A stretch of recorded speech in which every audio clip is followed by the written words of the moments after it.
Let's talk about I Know What You Did Last Summer, the new legacy sequel to the 90s slasher series starring Chasui Wonders, Madelyn Cline, Tyriq Withers, Jonah Hauer-King, Sarah Pidgeon, Freddie Prinze Jr., and Jennifer Love Hewitt from SONY and Columbia Pictures.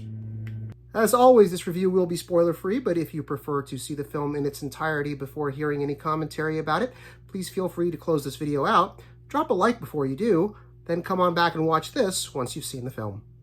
Well, in the last few years, we've seen a return to the Scream movies, we've seen a return to Final Destination just earlier this year, so I guess it was inevitable that we would be returning to Southport, the scene of the 1997 slasher film, I Know What You Did Last Summer, which of course featured Freddie Prinze Jr., Jennifer Love Hewitt, and Sarah Michelle Gellar, in the original story of 5 friends who they do something bad, they try to cover it up, and then they face the consequences. Well, now it's 2025, and we have 5 new young people who sort of make the same mistake, and once again, the consequences come back to haunt them. I take no pleasure in delivering this bad news to fans of the franchise. But this film, quite honestly, feels like it was put together using a checklist, using a list of boxes that they had to mark to make sure they shot and included every cliche, every predictable turn, everything that would quite possibly make you groan in a slasher film that's trying so hard to bring back the feels that maybe fans of the series felt over 20 years ago. And it just doesn't work. I think the chief weakness here is the writing. There are 3 screenwriters credited on this film. Usually more than one points to inconsistencies. It creates inconsistencies. And it also points to maybe other people being brought in to clean up other writers' work that wasn't working on screen, or for whatever reason the studio didn't like it. There are lots of different reasons why you would have multiple writers brought in at different times.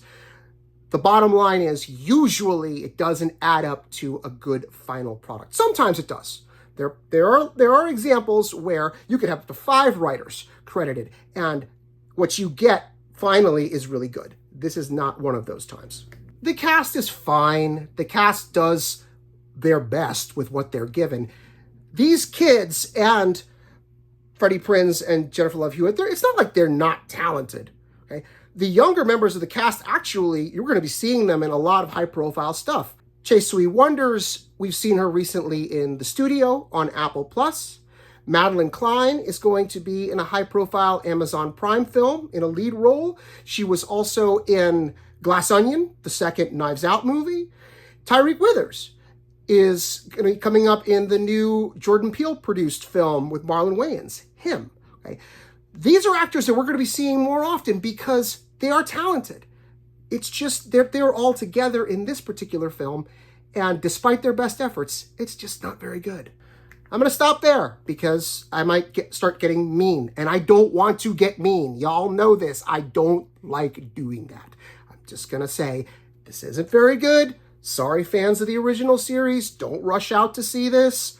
Hold your memories of the OG films close to your heart, and maybe just even let this one go. I Know What You Did Last Summer, 2025 edition, is rated R for strong, bloody violence, some gore, lots of language, sexual situations, everything you might expect from a slasher film. It is in theaters on July 18th. You can find more Film Buff Unplugged reviews and videos on Substack. Just head to fbunplugged.substack.com and subscribe for free. That way you won't miss a single post. We also have a channel on YouTube. Head to youtube.com/@FilmBuffUnplugged, all one word. Please give us a like on Facebook, and if you're on TikTok, you can find my review videos and more by searching for @FelixAlbuerne Jr., all one word. Thanks for watching.